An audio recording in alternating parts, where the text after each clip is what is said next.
Le monde est plongé dans un chaos généralisé où des êtres surpuissants s'affrontent dans une ville en ruine. Au milieu du chaos, un homme portant des lunettes lit calmement un livre, apparemment imperturbable. Il médite sur sa propre santé mentale, se demandant si la lucidité est une bénédiction dans ce monde de folie. Ce mal se manifeste même lors d'une simple réunion du département Art Céleste. Le directeur artistique, Zhang Yanfei, éclate de fureur pour la moindre contrariété. Son assistante, Wu Jingjing, rivalise avec lui dans la colère, transformant une petite plainte en dispute criarde. Le conflit s'étend, d'autres collègues étant entraînés dans cette dispute agressive et inutile.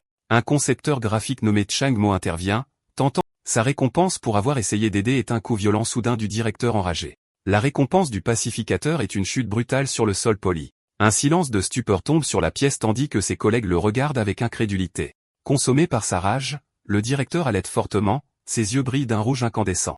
Alors que la colère s'estompe, l'expression du directeur se déforme d'une horreur naissante. Le directeur s'excuse paniqué, mais c'est Chang Mo, blessé, qui essaie de calmer tout le monde.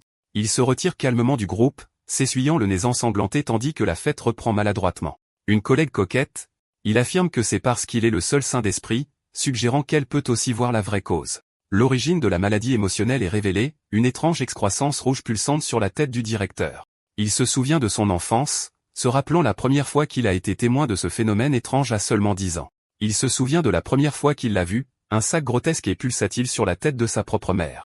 Après la mort de son père, il l'a d'abord considéré comme une hallucination due au chagrin, mais le tempérament de sa mère s'est aggravé.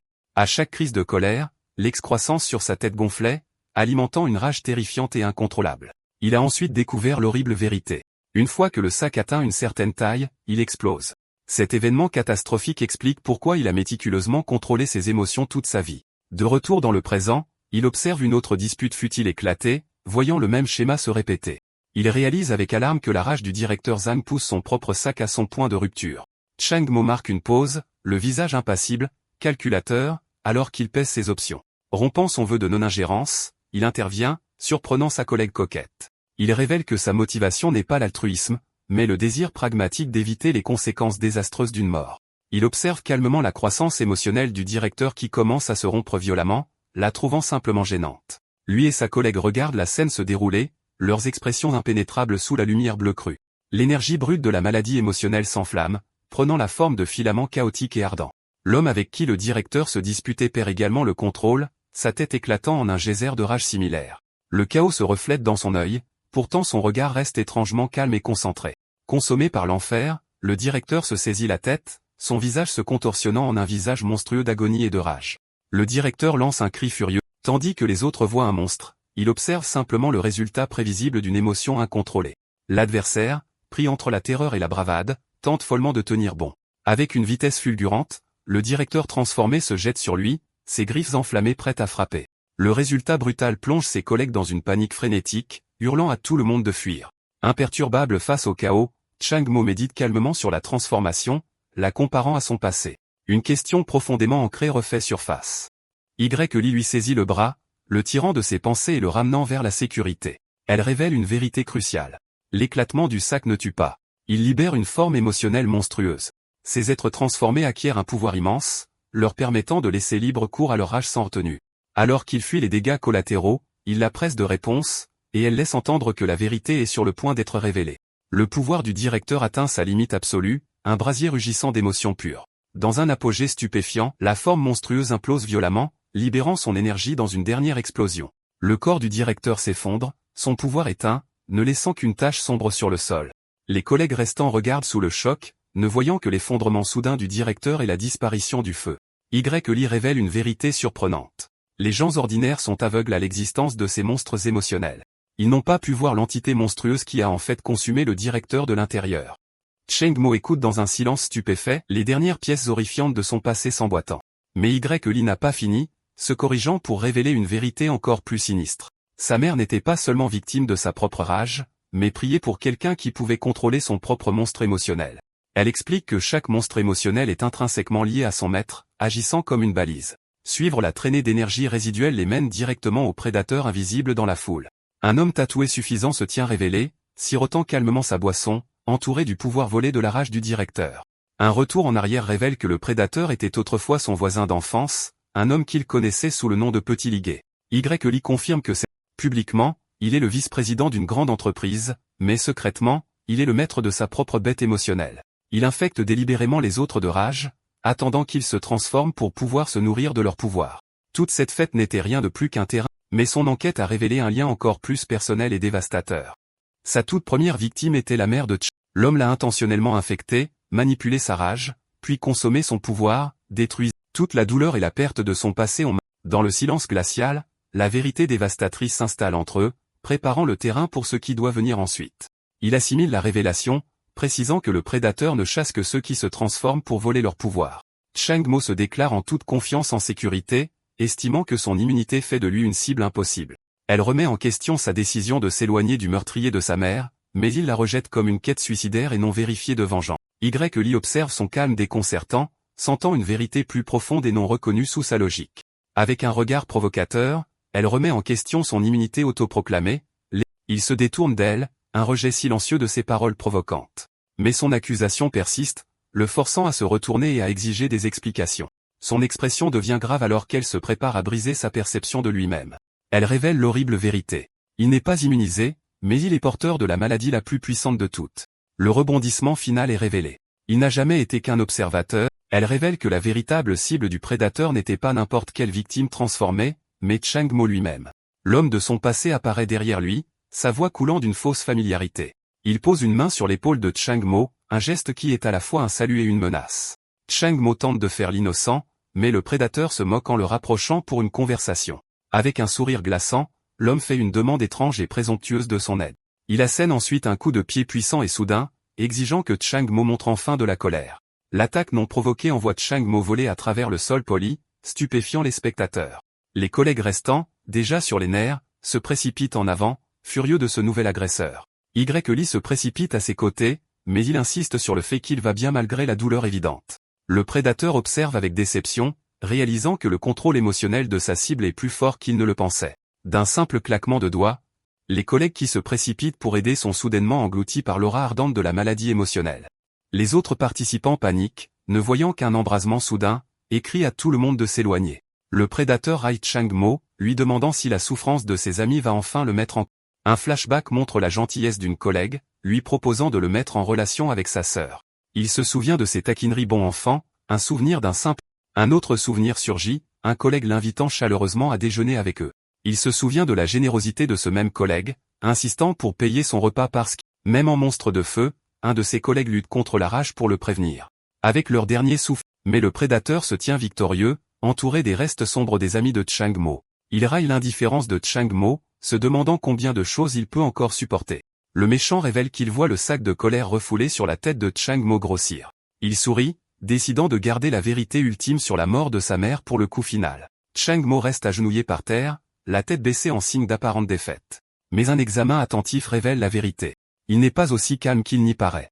Il se souvient d'une vie entière passée à endurer les abus de collègues, perdu dans le contrôle d'étrangers cherchant un combat, l'obligeant à parfaire sa suppression émotionnelle.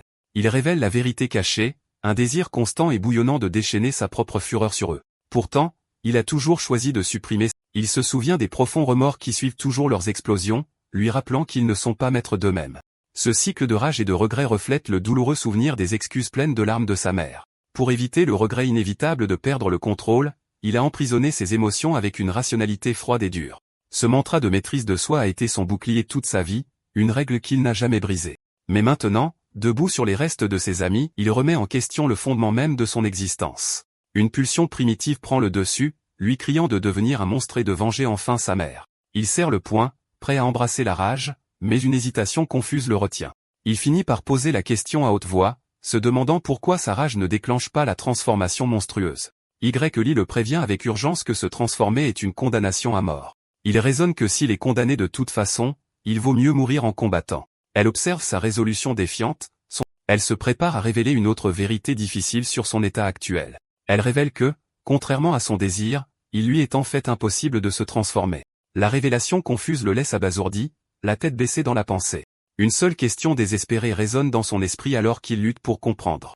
De l'autre côté de la pièce, le prédateur observe sa lutte intérieure avec un amusement narquois. Le méchant se moque de son hésitation, fatigué de l'attendre pour trouver une raison de se battre. Décidant de forcer les choses, le prédateur déchaîne son pouvoir et se précipite pour une autre attaque.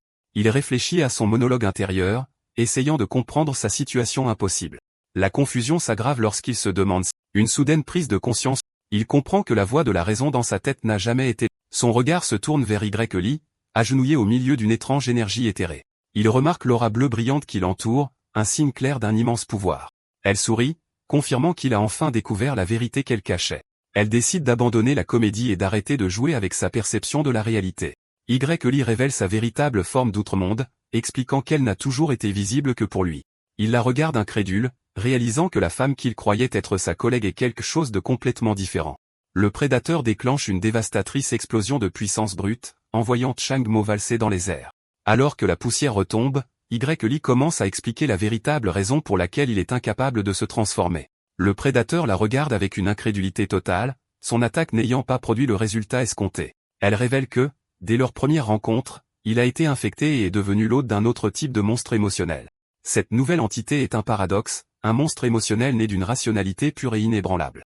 Un être colossal enchaîné d'énergie bleue se matérialise, sa présence même déformant l'espace autour de lui. Le prédateur regarde avec horreur, incapable de comprendre cette forme sans précédent de pouvoir émotionnel. Chang-Mo s'agenouille dans la crainte, se demandant comment sa propre logique froide a pu se manifester sous une forme aussi terrifiante. Il se demande ensuite pourquoi, s'il a été transformé depuis le début, il ne peut voir son propre monstre que maintenant. Mais une autre question plus urgente s'impose soudainement au premier plan de son esprit. Il lutte pour comprendre sa véritable identité, remettant en question son rôle dans son étrange transformation. Elle admet qu'une explication complète prendra du temps, mais révèle que son émotion de rationalité est la plus spéciale de toutes. Ce pouvoir unique peut supprimer toutes les autres émotions, y compris la rage accablante du prédateur. Elle se prépare ensuite à révéler le principe simple qui explique pourquoi il était aveugle à son propre monstre. Avec un regard entendu, elle explique que dans ce monde, on ne peut voir que ce que l'on sait exister. Le prédateur réalise que son adversaire. Une réalisation choquante. Cela fait de Chang-Mo le méchant serre les dents, sa confiance enfin ébranlée par ce tournant imprévu. Refusant d'être intimidé, son propre monstre. Les deux êtres colossaux, l'un de logique froide et l'autre de rage brûlante, s'affrontent dans une bataille cataclysmique. La bête de rage se précipite en avant, sa forme enflammée traversant sans danger l'entité bleue éthérée. Le prédateur regarde avec incrédulité, son attaque confiante ayant complètement manqué sa cible.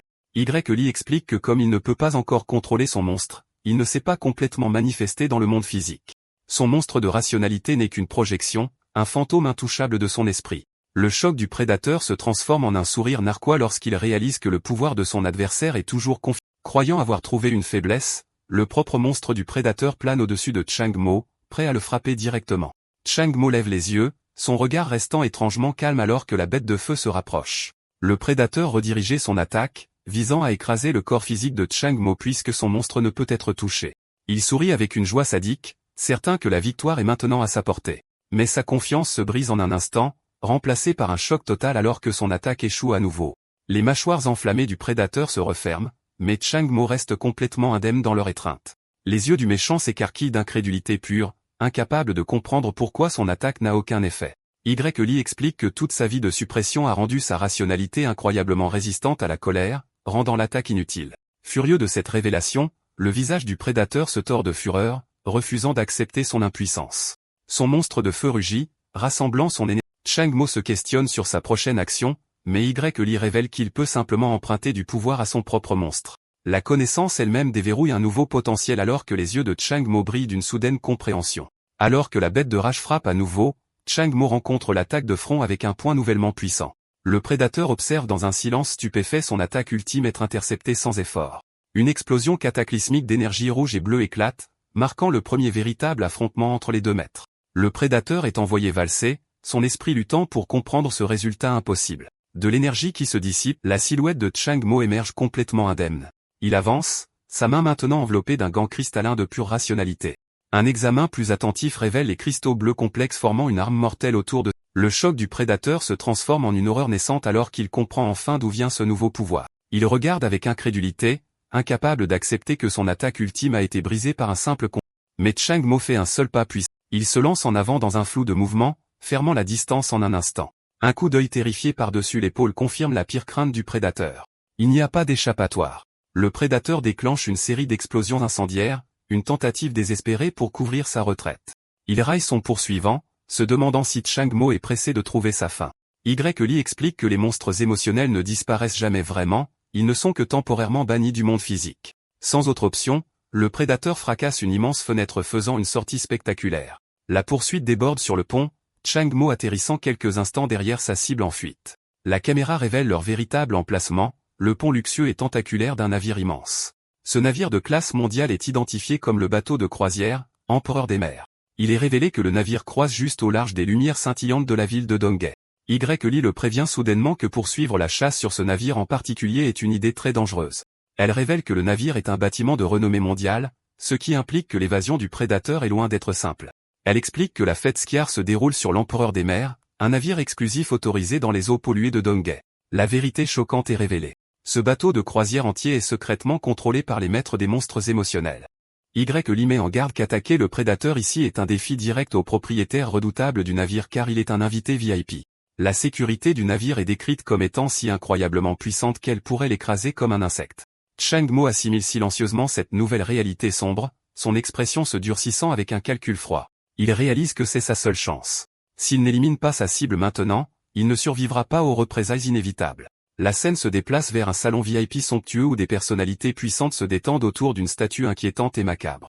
Un présentateur détaille l'histoire grotesque de la statue, révélant qu'elle a été fabriquée à partir des restes réels d'une victime de haut profil. L'homme, identifié comme Victor Lee du Wilderness International Consortium, offre cette œuvre d'art sinistre comme cadeau aux maîtres invisibles du navire.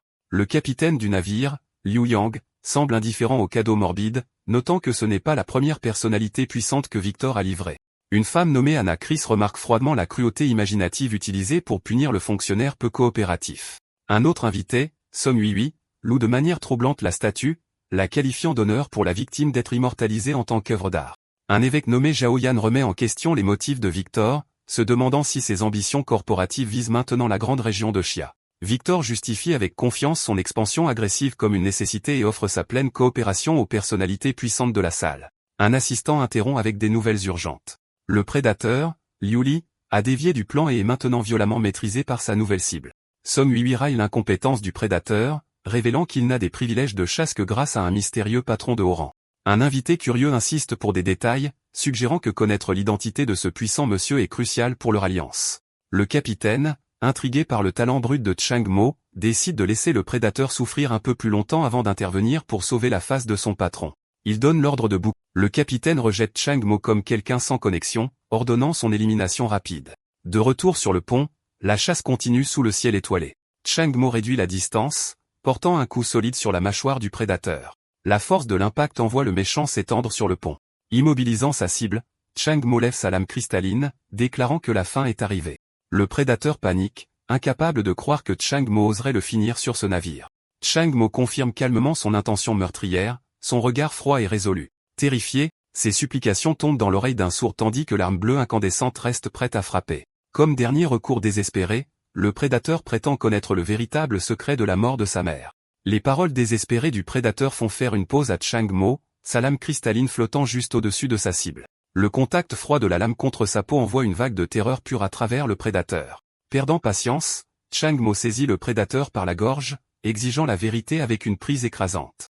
Les cris d'agonie du prédateur résonnent sur le pont, perdu contre le vaste ciel nocturne indifférent. Le regard froid de Chang-mo le perce, remettant en question la nouvelle histoire et exigeant de savoir s'il ne s'agit que d'un autre mensonge. Le prédateur explique frénétiquement qu'il y avait un autre chasseur plus puissant opérant dans leur ancien quartier.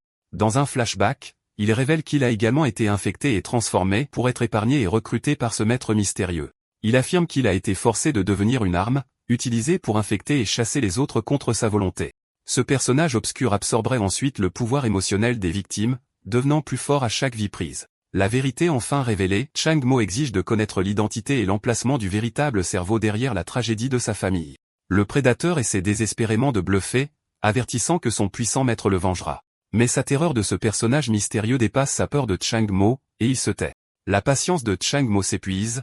Aucune information utile n'étant fournie, il décide de mettre fin à la conversation définitivement. Soudain, une nouvelle voix lance un ordre effrayant des ombres. Un pouvoir invisible saisit Chang-mo, ciblant son cœur même et le mettant à genoux. Il s'effondre sur le pont, alors que Chang-mo reste immobile. Le capitaine du navire, Liu Yang, fait enfin son apparition sur le pont. Il présente des excuses polies pour son arrivée tardive, son calme étant un contraste frappant avec la violence récente. Le prédateur lève les yeux avec surprise lorsque le capitaine confirme qu'il est là pour le servir. Enhardi par son puissant allié, la confiance du prédateur revient avec un sourire menaçant. Il tourne son agressivité vers Chang Mo, l'humiliant et l'osant agir sur sa menace antérieure. Mais au moment où le prédateur s'apprête à frapper, Chang Mo réussit à lever une main et à bloquer le coup. La façade calme du capitaine se fissure, son visage un masque d'incrédulité que sa cible est toujours en vie. Chang Mo est tout aussi déconcerté, regardant sa propre main alors qu'il essaie de comprendre ce qui vient de se passer. Lee explique que le capitaine a utilisé le pouvoir de son monstre d'arrogance pour donner un ordre mortel à son cœur. Chang Mo est stupéfait par cette capacité terrifiante, se demandant si une telle puissance rend son utilisateur invincible. Elle précise que seule sa résistance unique en tant que type rationalité l'a sauvé du pouvoir supérieur du capitaine. Lee lance un avertissement sombre, affirmant que le capitaine est un adversaire qu'il ne peut absolument pas vaincre. Chang Mo jauge son nouvel adversaire, qui se tient calmement à côté du prédateur apeuré. Il se demande pourquoi le monstre du capitaine est invisible, apprenant qu'il réside au plus profond du royaume de l'esprit. Un diagramme illustre que son propre monstre était visible parce qu'il chevauchait la ligne entre la réalité et l'esprit. Elle précise qu'une fois qu'un monstre se retire complètement dans le royaume de l'esprit, il devient presque impossible à percevoir. Le prédateur sourit, heureux que sa cible ait survécu, et lance un regard entendu au capitaine. Le capitaine déchaîne son pouvoir d'arrogance, donnant un ordre simple et indéniable. Une force irrésistible le frappe, le forçant à s'agenouiller contre sa volonté. Il serre les dents de frustration, réalisant qu'il est totalement impuissant contre la capacité du capitaine. Lee explique le paradoxe de l'arrogance. Moins l'ordre est dangereux, plus son pouvoir est absolu. Le capitaine fait un seul pas délibéré, se dressant au-dessus de Chang Mo agenouillé. D'un revers de la main désinvolte, il force la tête de Chang Mo vers le bas dans un étalage de domination absolue. Malgré l'humiliation, le regard de Chang Mo reste inébranlable, un feu silencieux brûlant derrière ses lunettes. Le prédateur saisit l'occasion, offrant cruellement de rembourser Chang Mo en révélant la vérité laide de la fin de sa mère. Ces paroles atteignent leur but alors que les yeux de Chang Mo s'écarquillent d'horreur naissante. Le prédateur commence son récit, se souvenant d'un jour où sa mère était lucide, préparant un repas pour s'excuser de son tempérament récent. Il décrit ensuite avec cruauté comment ce moment de paix a été brisé, se terminant par une cuisine en ruine et un repas gâché. La vraie raison est révélée. Sa mère a été choisie comme proie simplement parce qu'un puissant seigneur l'a désignée au hasard. Il feint la réticence, affirmant qu'il s'était initialement opposé car elle lui avait autrefois montré de la gentillesse lorsqu'il avait des difficultés. Mais il admet que la regarder perdre, il se délecte du pouvoir absolu de détruire des vies, déclarant que sa volonté dicte le sort de ses victimes. Avec un contrôle nouveau, il donne un ordre simple, ordonnant au prédateur de geler sur place. Le prédateur se retrouve paralysé, complètement à la merci de la lame de Chang Mo. Le capitaine intervient, donnant un ordre beaucoup plus humiliant à Chang Mo. Une force irrésistible plaque Chang Mo sur le pont, le forçant à s'incliner malgré lui. Pourtant, même dans cette soumission forcée, une lueur de défiance persiste sur son visage. Le capitaine ordonne alors au prédateur de prendre le relais, voulant briser personnellement l'esprit de Chang Mo. Se dressant au-dessus de lui, le capitaine lui fait une offre dégradante, jurer fidélité et devenir son serviteur. Le prédateur ajoute l'humiliation finale, exigeant qu'il aboie comme un animal pour mériter sa vie. Bien qu'immobilisé, un sourire de défi s'épanouit sur le visage de Chang Mo tandis qu'il envisage la dernière alternative macabre. Il reste immobilisé sur le pont, une figure impuissante sous le regard vigilant de ses deux bourreaux. Lee s'agenouille à côté de lui et lui demande tranquillement son plan, mais elle feint l'ignorance. Elle retourne froidement la question, laissant entendre que le prochain mouvement lui appartient. Il raisonne que sa vaste connaissance de son passé et des secrets du navire signifie qu'elle a dû prévoir ce résultat. Sans autre option, il se soumet à son jeu invisible, promettant d'accepter toutes les conditions qu'elle proposera. Le prédateur écrase son pied sur la tête de Chang Mo, lui donnant l'ordre final dégradant. Un sourire entendu et subtil joue sur les lèvres de Lee, suggérant que c'est le moment qu'elle attendait. Elle révèle sa condition simple. Tout ce qu'il a à faire est d'accepter volontairement le pouvoir qu'elle offre. Une vague colossale d'énergie bleue jaillit d'elle, projetant violemment le prédateur et étourdissant le capitaine. Chang Mo est inondé d'un torrent de puissance bleue brute. Il crie tandis que des cristaux bleus irréguliers jaillissent violemment de sa tête dans une transformation étonnante. Le capitaine observe avec incrédulité, réalisant que la puissance émotionnelle de Chang Mo atteint des niveaux sans précédent. Il croit à tort que Chang Mo a finalement perdu le contrôle de ses... Mais au lieu du chaos, Chang Mo se retrouve flottant sereinement dans un vaste vide cosmique. Il devient un minuscule point d'existence, réduit à néant par la beauté à couper le souffle d'une nébuleuse tourbillonnante. Il remet en question ce nouvel état, réalisant que tous ses sentiments, tristesse, bonheur, excitation, ont disparu. À la place des émotions, son esprit est maintenant rempli de calculs froids et purs. Une entité gigantesque et obscure se dresse soudainement au-dessus de lui, une présence sombre dans cet espace serein. Ses yeux s'écarquillent, reflétant la scène cosmique alors qu'il commence à comprendre cette nouvelle réalité. Sa forme physique se brise en fragments cristallins qui s'élèvent dans le vide cosmique de son esprit. Dans cet état nouveau, il se souvient d'une époque plus simple où il jouait à des jeux vidéo avec sa mère, dans un moment de surprise partagée. Il se souvient d'après-midi paisibles passés à dessiner ensemble, un souvenir tranquille de leur lien créatif. Un souvenir surgit de sa mère portant sans effort de lourdes charges, son sourire étant un phare de force. Il la voit à nouveau, jouant à se plier le bras, symbole de son esprit joyeux et résistant. Les souvenirs s'assombrissent, passant au jour des funérailles de son père, où sa mère le tenait dans ses bras tandis qu'il pleurait. Il se souvient de la profonde solitude qui a suivi, assis seul tandis qu'il faisait son deuil. Une main douce sur sa tête lui rappelle la tentative de sa mère de lui offrir du réconfort dans leur chagrin partagé. Il se souvient qu'elle essayait de rester forte pour lui, faisant un visage courageux tout en luttant contre sa propre douleur. Le dernier souvenir est violent, montrant le moment où son chagrin a finalement éclaté en une rage incontrôlable. Il se souvient des excuses pleines de larmes de sa mère, mais ces moments étaient toujours brisés par une autre colère furieuse et incontrôlable. Il se souvient de la discipline sévère née de sa maladie, un souvenir qu'il avait longtemps refoulé. Puis vint la honte inévitable lorsqu'elle s'effondrerait dans le remords, le laissant la réconforter. Tous ces souvenirs douloureux culminent dans l'image horrible finale de sa vie éteinte. Le sourire sadique du prédateur révèle qu'il a apprécié chaque instant de sa destruction. L'histoire cruelle brise son calme, brisant la lentille même à travers laquelle il voit le monde.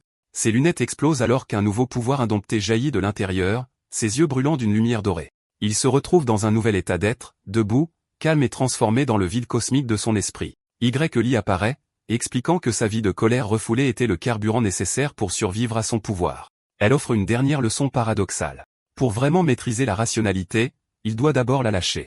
Sa tâche accomplie, elle lui donne la permission de chercher enfin sa revanche. La puissance brute continue de jaillir, l'énergie cristalline crépitant autour de sa tête, les cristaux se brisent révélant sa nouvelle forme, calme, concentré, avec des yeux brûlants d'or. De retour sur le pont, son pouvoir éclate en un pilier colossal d'énergie bleue, et le prédateur éclate de rire, croyant que le pouvoir de son adversaire n'était rien de plus qu'une... Le capitaine, cependant, est resté silencieux, sentant que ce qu'il venait de voir n'était pas un signe de faiblesse. Son regard analytique se transforme en une incrédulité pure alors qu'il réalise l'horrible vérité. Il comprend que le pouvoir n'a pas disparu. Il est simplement devenu imperceptible pour eux. Le capitaine explique que le pouvoir a simplement évolué vers un niveau au-delà de leur capacité de perception. Ailleurs sur le navire, la fête continue, ses clients ignorant complètement le conflit qui se déroule.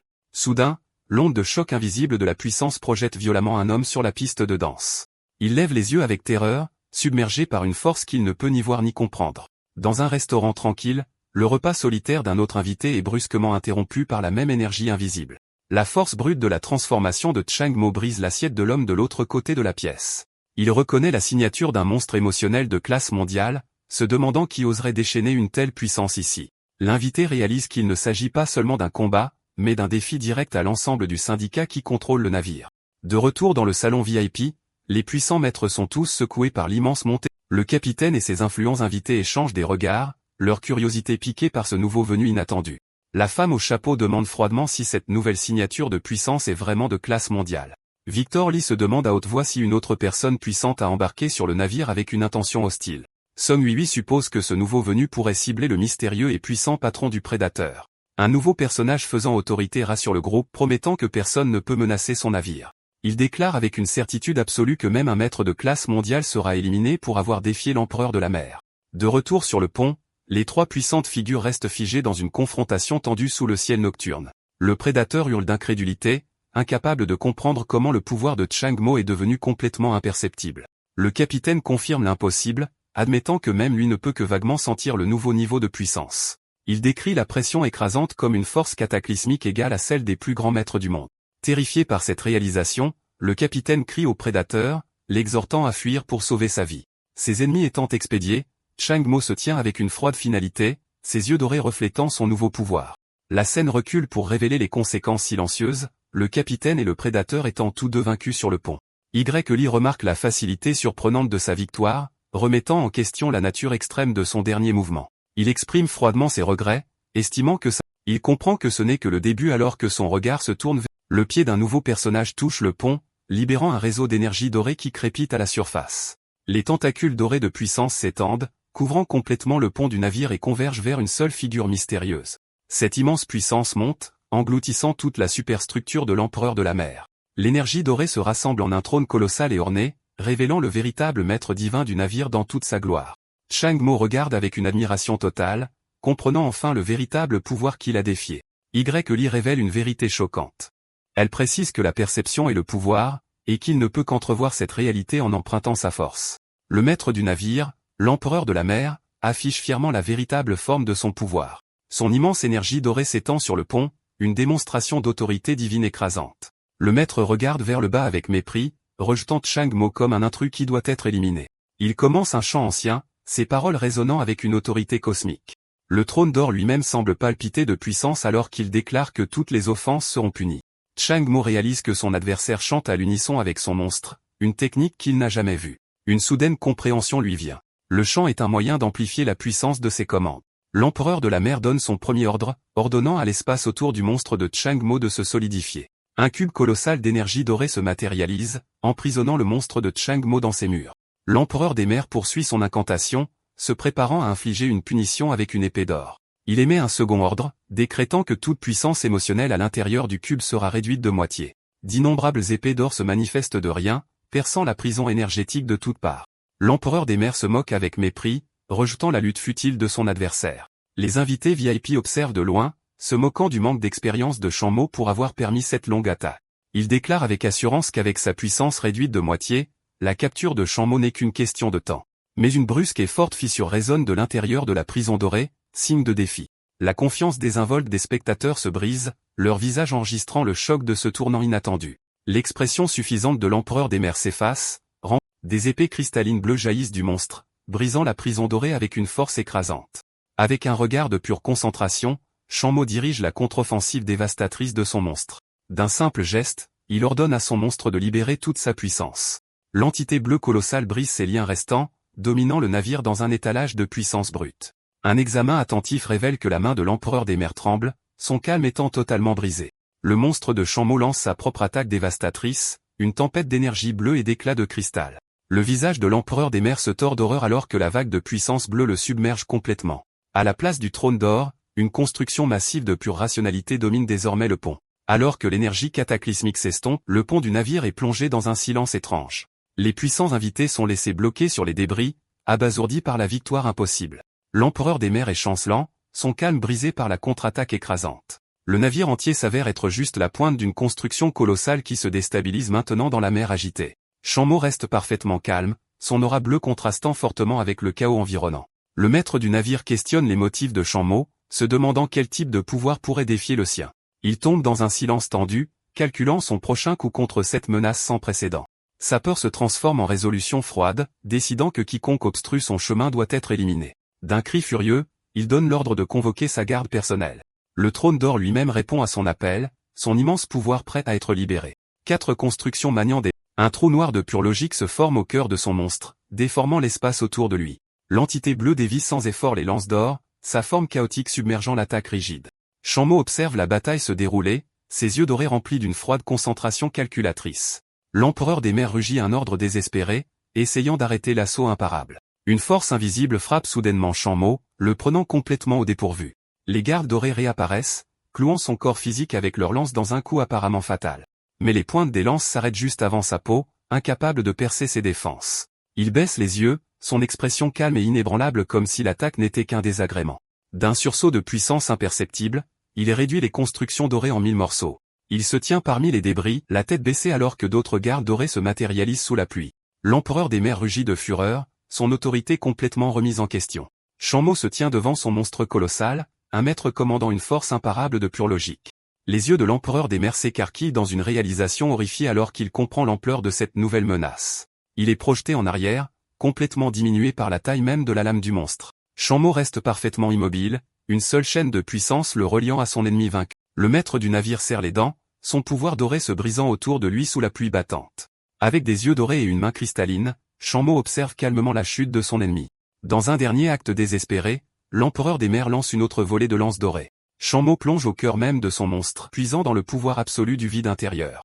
Ses mains cristallines démantèlent sans effort les constructions dorées, les brisant d'une simple touche. Le trou noir au cœur de sa lame dévore les lances d'or, les brisant au contact. Les deux maîtres sont enfermés dans une impasse chaotique, leur pouvoir s'affrontant sur le pont détrempé par la pluie. L'empereur des mers ne peut qu'observer avec horreur le monstre de rationalité se préparer à porter le coup final, mais l'immense montée de puissance laisse Chang-mo visiblement épuisé, son énergie apparemment dépensée. Les yeux de l'empereur des mers brillent d'un espoir renouvelé, sentant que la puissance de son adversaire a finalement faibli.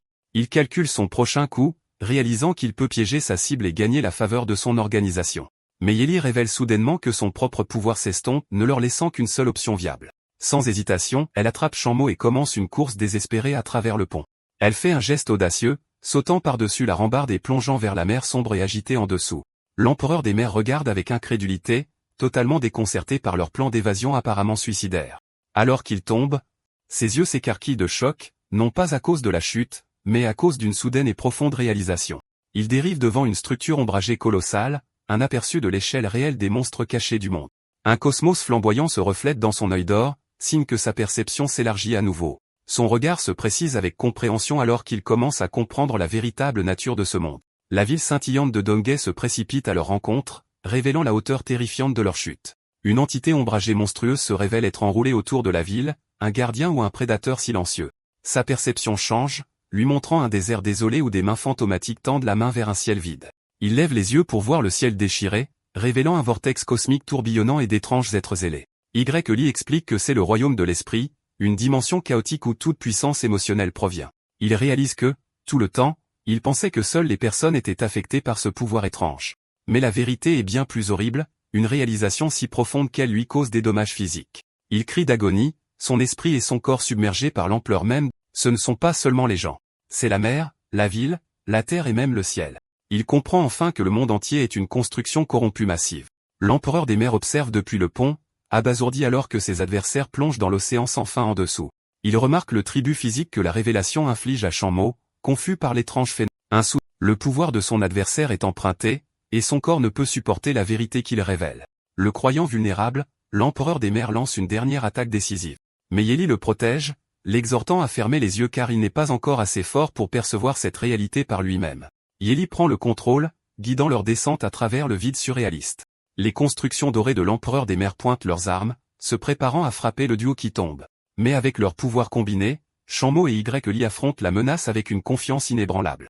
Le monstre de rationalité plonge vers le bas, libérant un torrent d'énergie bleue pour répondre à l'attaque. L'empereur des mers ne peut qu'observer avec stupéfaction incrédule alors que son attaque est accueillie par une force écrasante. Dans un spectacle choquant, le monstre de rationalité commence à commander la... Le visage de l'empereur des mers se tord d'horreur, incapable de comprendre comment son adversaire peut contrôler son domaine.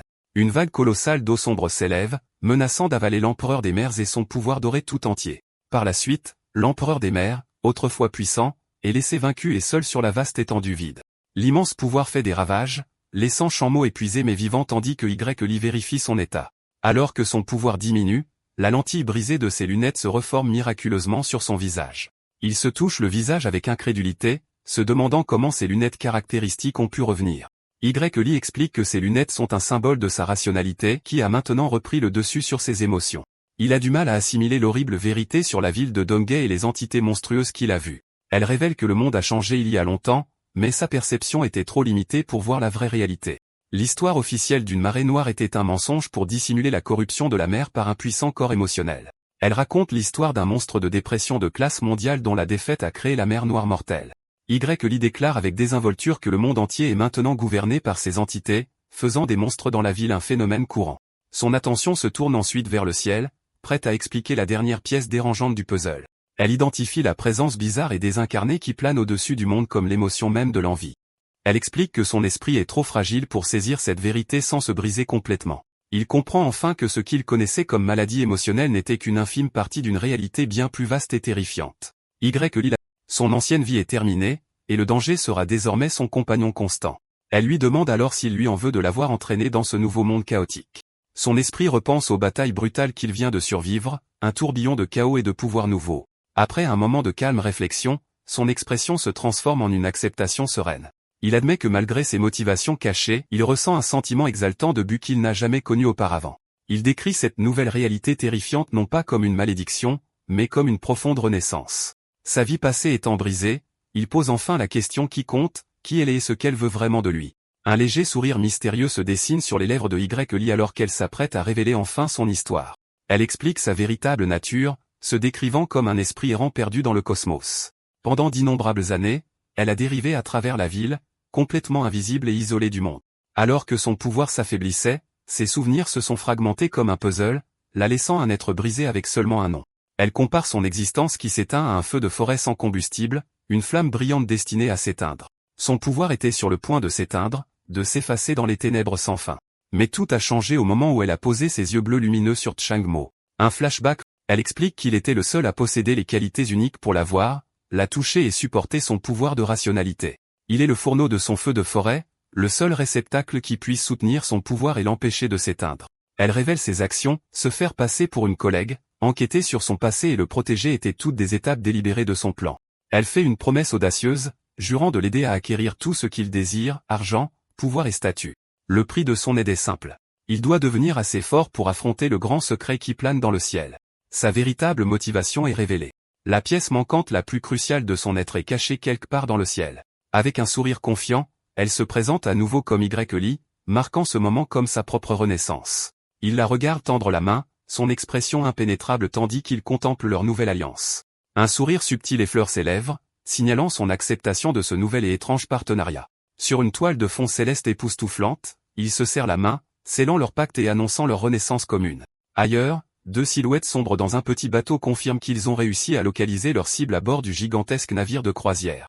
Un dossier révèle l'identité de leur cible. Chang-mo, un artiste ordinaire dont la vie a été bouleversée par la mort de sa mère et un réveil soudain du pouvoir. La femme évalue le pouvoir de classe mondiale de Chang-mo, trouvant son développement rapide incroyable.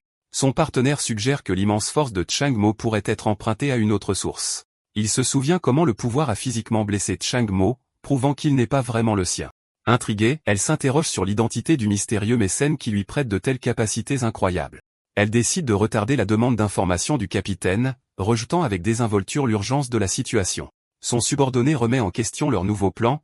Mademoiselle Song affiche sa confiance, certaine que l'influence de sa famille garantit que ni Chang-mo ni son bienfaiteur ne s'échapperont. Sa véritable motivation est révélée, un désir ardent de s'emparer de ce pouvoir pour son propre maître. La scène passe à une journée paisible où Chang-mo réfléchit à ses prochaines étapes. Y-Lee l'avertit que le véritable cerveau est un pouvoir caché qu'il n'est pas encore prêt à affronter. Elle insiste sur le fait que leur priorité est de trouver un abri car son pouvoir est presque épuisé et qu'ils sont chassés. Chang-mo est d'accord, sachant que ses capacités uniques ont fait de lui une cible pour des factions puissantes. Il crie soudainement, surprenant Y-Lee par son changement soudain de comportement. Il réalise de manière comique qu'il est en retard au travail avant de se souvenir que toute son équipe n'est plus parmi les vivants. Son attention se déplace des menaces cosmiques à l'horreur banale d'être licencié et de ne pas avoir de revenus. Y-Lee est laissé momentanément sans voix par ses préoccupations bizarrement pratiques. Chang-mo se tait, le poids de ces nouvelles circonstances finissant par s'installer. Il lève les yeux avec une acceptation sombre, comprenant que sa vieille vie est bel et bien terminée. Un sourire subtil et entendu apparaît sur le visage de Y-Lee, ravi qu'il ait enfin embrassé sa nouvelle réalité. Y-Lee conduit Chang-mo vers un complexe isolé, annonçant qu'ils ont atteint l'abri qu'elle avait promis. Ils sont immédiats. Chang-mo s'interroge avec scepticisme si cette salle d'attente banale est vraiment le refuge qu'elle a décrit. L'enseigne de l'immeuble révèle que leur destination est le deuxième hôpital psychiatrique de la ville de Donghae. Elle lui conseille de ne pas sous-estimer l'établissement éloigné, car il s'agit d'une institution officielle pour le traitement des maladies émotionnelles. Y-Lee explique que le gouvernement est la force la plus puissante de la ville, absorbant souvent des individus puissants comme lui. Elle ajoute ensuite un avertissement cryptique, faisant allusion à un secret particulier au sein de l'hôpital qu'il ne peut pas encore percevoir. La vérité choquante est révélée. L'un des monstres colossaux qu'il a vu plus tôt garde secrètement cet endroit même. Pour se fondre dans la masse, Chang-mo se déplace dans la salle d'attente et s'approche du comptoir d'accueil principal. Il interagit calmement avec une infirmière, se soumettant aux procédures d'admission. Chang-mo observe la salle d'attente, notant que contrairement à ses rencontres précédentes, la plupart des patients ici n'ont pas de sacs émotionnels visibles. Son attention est attirée sur un homme qui rit hystériquement, une étrange aura colorée émanant de sa tête. Y-Lee explique que son pouvoir nouveau a élargi sa perception, lui permettant de voir plus que les sacs de colère Elle identifie le mal de l'homme comme le virus du bonheur, une infection. Après avoir absorbé cette connaissance, Chang-mo se tourne calmement pour saluer la personne assise à côté de lui. Une jeune femme dont les cheveux cachent le visage demande timidement s'il est également patient à l'hôpital. Lorsqu'il confirme, elle exprime sa surprise, admettant qu'elle pensait qu'il avait l'air parfaitement normal. Chang-mo lui rend froidement le compliment, soulignant qu'elle a l'air parfaitement normale elle-même. La femme devient soudainement sur la défensive, insistant bruyamment sur le fait qu'elle va bien et qu'elle a été forcée de venir par ses parents. Elle révèle qu'ils ont menacé de jeter sa collection de prix à moins qu'elle n'accepte une évaluation psychiatrique, une histoire que Chang-mo écoute tranquillement. La femme partage ce qu'elle a entendu dire sur l'hôpital, expliquant qu'il est destiné aux cas graves divisés en deux sections distinctes. Elle affirme que la section B est encore plus terrifiante, abritant des individus dangereux qui doivent être maintenus en contention. Li clarifie le système. La section A est pour les infectés, tandis que la section B est pour les corps émotionnels complètement transformés. Chang-mo lui demande pourquoi elle est là, et elle admet qu'elle a juste besoin d'être refusée pour apaiser sa famille.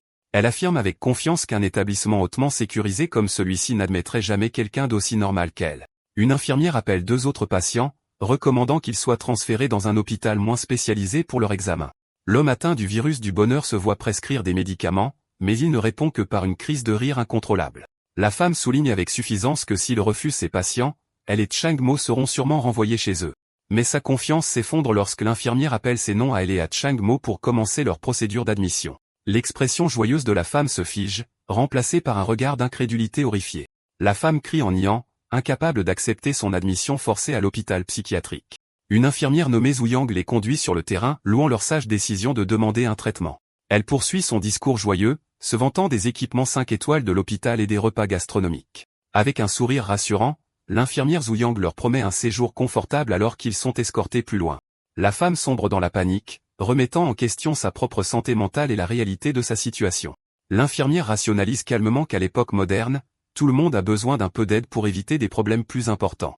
Chang-mo demande à Li comment l'hôpital peut détecter les corps émotionnels, réalisant que sa propre perception ne peut pas voir le monstre de la femme. Li explique que leurs instruments peuvent contourner la perception normale, mais admet qu'elle ne connaît pas le mécanisme exact. Ils sont conduits vers un bâtiment imposant ressemblant à une forteresse, révélant la véritable nature de cet établissement hautement sécurisé.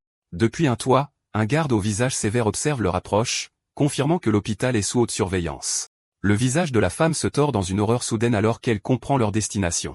Elle reconnaît le chemin menant à la section B, un endroit dont on dit qu'il abrite les individus les plus dangereux. Dans un accès de panique, elle attrape l'infirmière en proclamant désespérément son innocence et en remettant en question son placement. L'infirmière rejette calmement ses peurs comme des rumeurs en ligne, l'encourageant à coopérer avec le traitement. Sa panique diminue légèrement, remplacée par une lueur d'espoir alors qu'elle remet en question les paroles de l'infirmière. Avec un sourire chaleureux et désarmant, l'infirmière la rassure avec assurance que tout, mais son bref moment de calme est brisé lorsqu'elle remarque un détail troublant concernant leurs accompagnateurs. Elle réalise avec terreur que l'infirmière dissimule une arme de poing, un signe clair que ce n'est pas un hôpital ordinaire. De son perchoir, le garde sur le toit maintient son fusil de sniper pointé sur les nouveaux arrivants en contrebas. Le regard froid et professionnel du garde confirme la véritable nature de l'hôpital en tant que prison de haute sécurité. Chang-mo regarde sa perception révèle la véritable affliction de la femme, un monstre grotesque d'innombrables yeux cosmiques. Ses pensées se tournent vers les patients rejetés, s'interrogeant sur le sombre destin qui attend ceux qui ne sont pas choisis pour être admis. Li confirme ses soupçons, l'avertissant qu'ils sont probablement emprisonnés ou éliminés, et l'exhorte à agir avec prudence.